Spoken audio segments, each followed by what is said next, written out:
Good morning, ladies and gentlemen.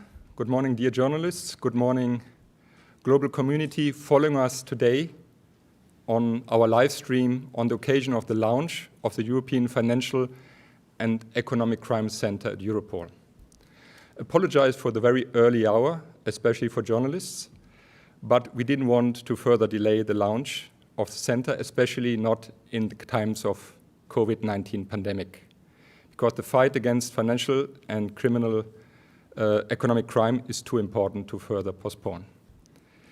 We therefore decided to create some kind of COVID-19 pandemic-proof virtual press conference.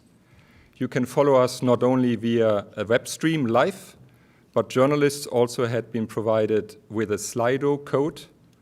We send it out to you in the media invitation, and you will be able to ask questions to the European Commissioner Johansson and Executive Director Bolle after their interventions. We will now see a short trailer introducing the European Financial and Economic Crime Center, and then I'm very pleased to give the floor to European Commissioner Ylva Johansson.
Good morning, everybody. It's an honor for me to be here with Europol today to open the European Financial and Economic Crime Center. The ultimate aim of criminals, as we just saw in this film, especially of organized crime, is, of course, the pursuit of financial profit. Just look at the numbers. The proceeds of organized crime in the EU roughly totals 110 billion euro per year. Only around 2% of these assets are frozen and 1.1% are finally confiscated. The global annual profit from trafficking in human beings amounts to almost 30 billion euros, making a highly profitable form of serious and organized crime, driven by a very complex interplay of supply and demand. But criminals must launder their proceeds of their crimes. And they will always find new and creative methods to do so. I think that launching this center today in this COVID times is very timely. We have learned from earlier crises, and we see it also now, that we do not only have a pandemic crisis, we will also have an economic crisis. And a lot of economic activities are being hurt right now. And this is an opportunity for the organized crime groups to go into and be stronger when the legal economy is weaker. So this is really a good time to launch this new center to follow the money. By depriving criminals of their gains and ensuring the crime doesn't pay, we can disrupt their criminal activities. We need to intensify investigations and prosecutions, facilitate proactive financial and intelligence-led investigations, asset recovery, freezing and confiscation of profits. Going after criminal money requires specific expertise. And also in the digital era, because the money now is not so often cash, but it's digital, and that means also a specific competence to follow it. And this new European Financial and Economic Crime Center will contribute to stepping up the use of financial investigations across the European Union. This new center will also promote better cooperation between the public and the private sector. And this is an important area. Cooperation with private parties such as banks is key to the success of financial investigations. And we have announced from the Commission that we will revise the Europol regulation. And this is a specific area we are looking closer into, how we can make it easier for Europol to interact with private parties on such matters, such as banks. Earlier this week, Commission adopted a report on asset recovery and confiscation, ensuring that crime does not pay. The report analyzes the implementation of the directive on freezing and confiscation of the proceeds of crime. It assesses the feasibility and benefits of introducing further common rules on non-conviction-based confiscation at EU level. Finally, the report this week reflects on the need for stronger provisions to enhance asset tracing, freezing, and confiscation. A few weeks ago, the Commission adopted a new action plan on money laundering. This new action plan will give a further push to EU anti-money laundering efforts. This new European Financial and Economic Crime Center will play an important role to ensuring that this is harder and harder to launder money in the European Union. The center will usefully complement the work undertaken within the EU policy cycle Impact. And another advantage of financial investigation is that they increase our ability to map the activities of serious and organized crime.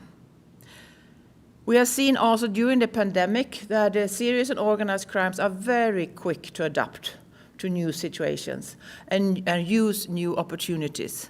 And this is also why it's so important to gather this expertise, how we can follow the money in these areas. So it's a sign of Europol's professionalism that the agency is able to implement such an important project that we are launching today. So let me congratulate Europol and Catherine to the creation of this new center.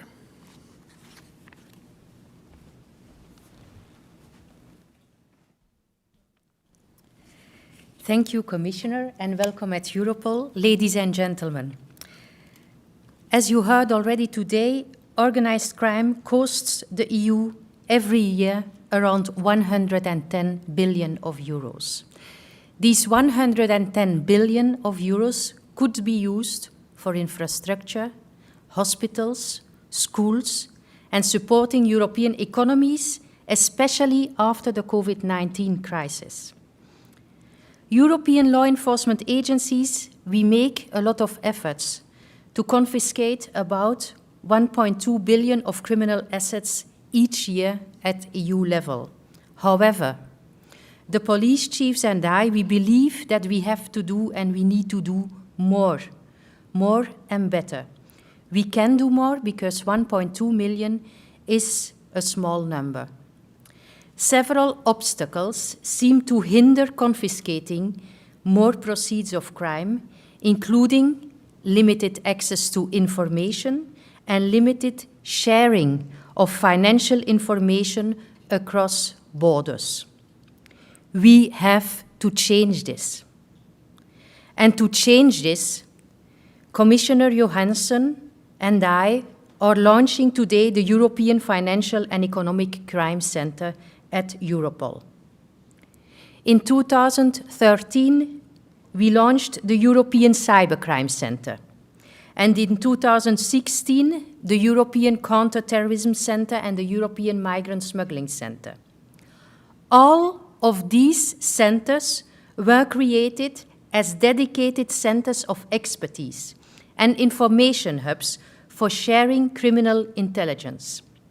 When I joined Europol as executive director, I saw a strong need for the creation of a financial and economic crime center. I was also encouraged by the member states in the European Union. They asked for more support from Europol in this area. I am therefore very happy that I found a strong supporter in you, Commissioner Johansson. I am also very happy with the Croatian presidency, who really supported us to create this center.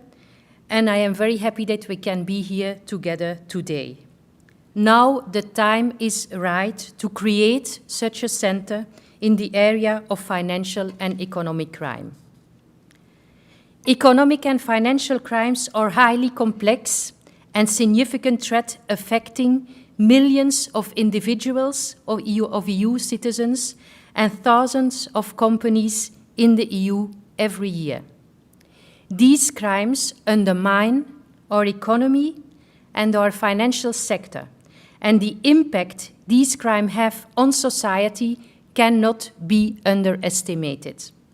Economic and financial crime is a low-risk crime, while offering potentially very, very high profits. And this is the combination organized crime groups like: high profit and low risk. This dynamic makes the criminal activities very attractive to organized crime. In addition, the complexity of these crimes and the sophisticated expertise necessary to carry them out have always made them difficult to detect and to investigate. What's worse is technical innovation and the digitalization of financial transactions. They have presented additional challenges for law enforcement authorities. Many of these crimes are even now less visible than before and more challenging to investigate. So what can we do? To disrupt the criminal activities, law enforcement authorities need to follow the money with the objective of seizing criminal profits. It is not good enough to carry out house searches. It's not good enough to carry out arrests. It's not good enough to confiscate a ton of cocaine.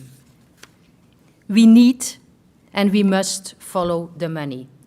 Because if you confiscate the money from organized crime, you are taking away the oxygen criminals breathe. Following the money in the most complex investigations has many challenges. It requires obtaining timely and accurate information about financial transactions, the often multi-layered ownership of companies, and localization of criminal assets. It also means engaging with various partners, such as police, customs, tax authorities, financial intelligence units, asset recovery offices, and each with their own mandate, with their own powers, with their own databases. Almost in any case, these activities bring us outside the national jurisdictions, and more often than not, outside the EU. We should therefore realize the need for a systematic, multilateral approach to these phenomena if we want to be successful. An approach where all those in the public and private sector join forces to combat fraud, money laundering, and corruption.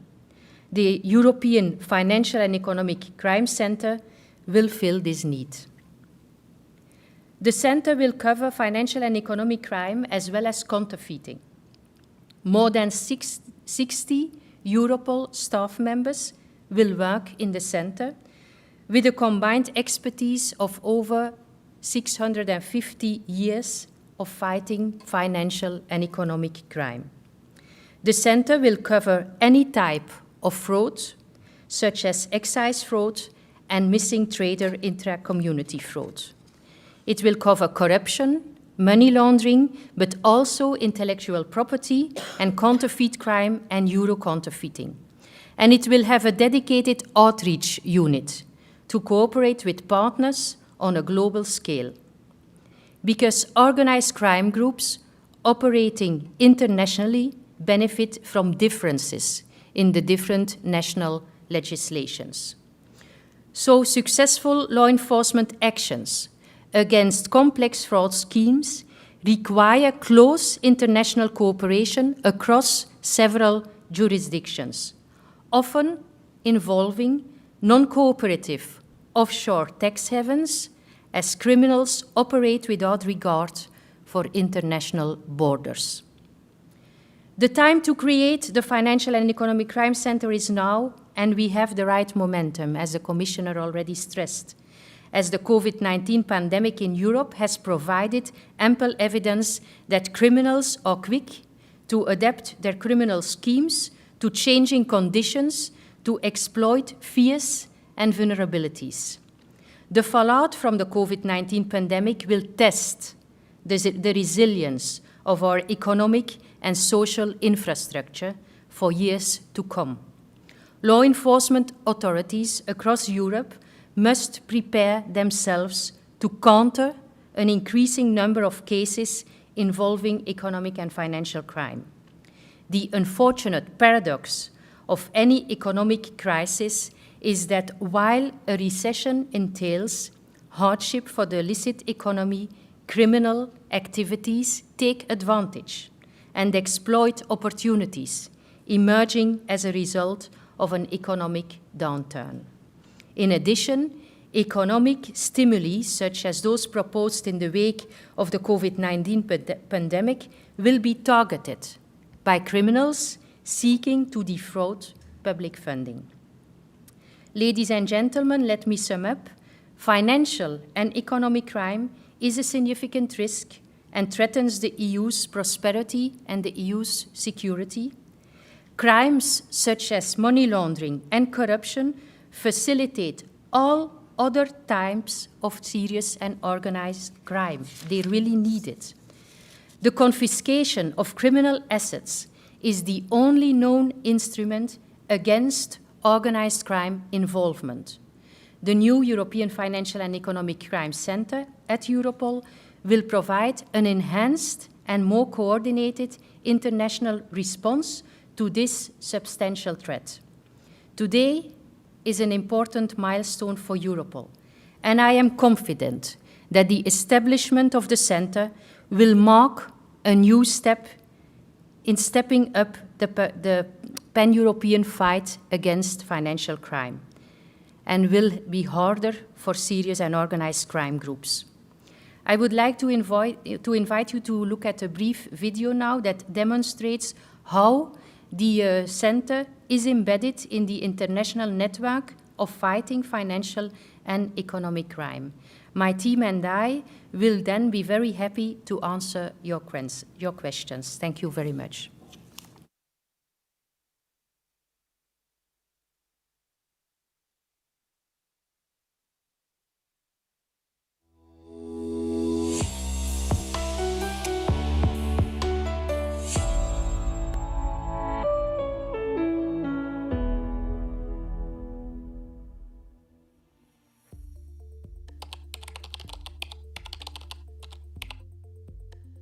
Crime is profit-driven, and all criminals are motivated by financial gain, whether it be from drug trafficking or complex financial fraud. The most impactful way to disrupt criminal organizations and to prevent future criminal cases is to proactively conduct financial investigations and follow the money. These investigations can cover the full spectrum of the criminal finances, from money laundering to asset recovery. Europol can help you in these efforts. We have a dedicated financial intelligence service, a team of financial analysts and specialists who will assist your national authorities in identifying financial leads and conducting financial investigations. Our team provides support not only for investigators working in the field of financial crime, but also to investigators working in other areas which deal with profit-generating criminal activities. From cross-referencing data to financial flow analysis, we will help you identify additional intelligence and develop the international dimension of your investigation. Are you investigating a crime and need to identify, freeze, and confiscate criminal assets abroad? CARIN is the network which may facilitate your international cooperation. Are you investigating a crime and have a financial lead which you need to address in a speedy manner in another jurisdiction? AMON is the network which may facilitate your international cooperation. The secretariat of the two networks are based at Europol. They are an excellent tool for expert real-time cooperation.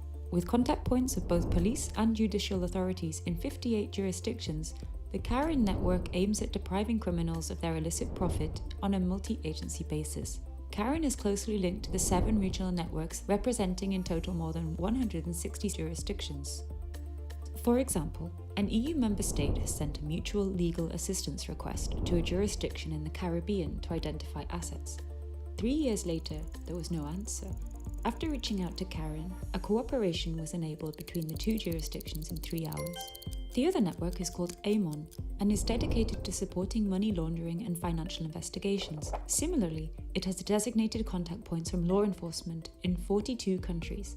The network is a tool for investigators who need to operationally develop financial leads and intelligence in criminal investigations. Trust and speed of response are key. Here's an example of some of the work the network does. An EU member state contacted another member state via the network for support in a case of disappearance and possible kidnapping. Wiretapping was immediately initiated, and as a result of following the financial lead, the perpetrator and the missing person were located. Both networks have a contact point in your country who you can get in touch with for help. If you don't know who your national contact point is, you can ask via Europol National Unit or Liaison Bureau. Financial investigations have true and tangible impact in our efforts to combat serious and organised crime and terrorism. Let us assist you in making crime unprofitable.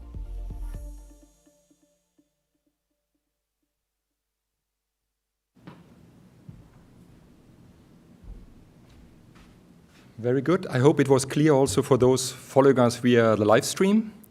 And thank you to all journalists for staying safe, staying home. And thank you for sending in your questions. So far we have 11 questions for both of you. You have hand microphones next to you, so you don't have to stand up. There's one question I will quickly answer because it's an easy one. There's one question on Brexit. We will not speak on Brexit today because this is not the occasion for that. Then we have a question from Politico asking for Commissioner Johansson and also the Executive Director. How is this center now interfering with Europol's good cooperation with banks, and how will the center change the cooperation with banks and the financial sector? Thank you. I think that Katrin is better to answer on the operational, but I just want to stress that I see the need for Europol to cooperate even closer with banks. And I see some shortcomings in the mandate for Europol right now when it comes to exchanging information with private companies like banks. And this is one of the issues that we are looking closer into, whether we could have an ability to change that. So this is one of those that we are working on this year.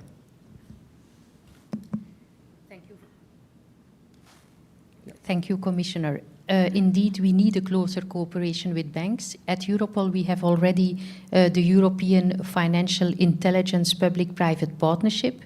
This is about exchange of information, but only tactical information. If we really want to be efficient in the future, and if we really want to follow the money, we will also need the possibility to work closer in real cases together with the private sector. What we do now with the European Financial Intelligence Public-Private Partnership is assessing, in fact, what is the difference, what are the differences between the national jurisdictions, what is the information exchange, what is possible, and we give this information back to national law enforcement authorities, and we use this information so that everybody can work on the same level. Then we're having two questions from Rundschau, which sounds like Austrian or German media. I think those are for Executive Director de Bolle. First question, how many staff members will the center have? And second question, what the connection between Europol and the EFEC? The connection, how the EFEC is embedded at Europol. So we will have 60 staff members working in the EFEC. They have altogether 650 years of experience in financial and economic crime investigations. The EFEC is a center, like we have other centers. We have the Counterterrorism Center, the Migrant Smuggling Center, the Serious and Organized Crime Center, the Cybercrime Center, and the center is embedded in the Direction of Operations in Europol and offers, in fact, specialized analysis to member states and offers expertise to the investigators in the different member states with their investigation. So they can be part of a joint investigation team, for instance, with different countries to work closely with investigators on cases. It's the center approach is an approach where you are very clear about the tools you offer to the law enforcement community. Then I have two questions for Commissioner Johansson. The first, can you give national examples of asset recovery or freezing that could be an inspiration for further policy development? No, sorry, I don't have that figures. Okay. Then second question, are there immediate challenges for the FX Center in context of the COVID-19 crisis and lessons you can learn from the 28 financial and economic crisis that might be valid also for the crisis that might follow the COVID-19 pandemic? I think this is a nice question for both of you, if you want to start. Yes, I do think so. That's what I said in my introduction, that when the legal economy weakens, it's an opportunity for the organized crimes to be stronger. And there's a huge risk that mafia-type organization and other kind of criminal organizations now go into the legal economy on a broader scale, using that serious companies now are weak and possible to go in there for their money laundering activities, for example. So this is, as I see it, a huge risk. Another one is that now on a European level we have proposed, and a lot on a national level, a lot of money is being spent to try to avoid a deep economic crisis. And this is, of course, also, as Executive Director said, when there is a lot of money, if there is a low risk, they will attract also these groups. And hopefully it will be possible to not have that low risk, but of course with new money, sending in new ways, in new instruments, it's always a challenge. Indeed, I agree completely with what the Commissioner said. Our aim is to motivate the law enforcement community when you have an investigation related to serious and organized crime, that you also launch an investigation on financial crime, because you have to take away the profits. Very good. And then I have two questions from John O'Donnell, financial correspondent Reuters in Frankfurt. So the first, good morning. Did Europol not investigate financial crime previously? How does this new center change matters? Does it mean more resources or more coordination? Europol did support member states before, but not with a center approach and not always in a coherent approach, because as you see, the figures of seizures are too low, so we have to step up, and this is also a concern for all the law enforcement agencies in the whole of the European Union. So that is the reason why we created this center. Okay.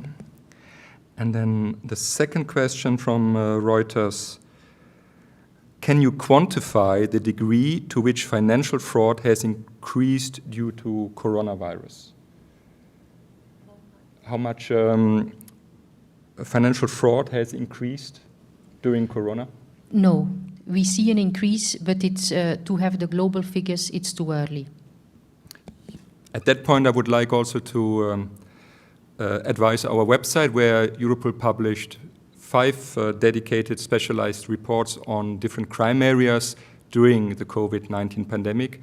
And fraud is one of the crime areas which is featured in all of those reports. Checking the time, knowing that Commissioner has a very quiet time schedule, and also knowing that AFP still wants to have you for 2-3 minutes, I'm then closing the press conference. Thank you for following us online. Thank you for following us virtually. Europol's press team, and I'm sure also the Commissioner's press team, is happy to take any other question via email or phone in the upcoming days. Thank you very much.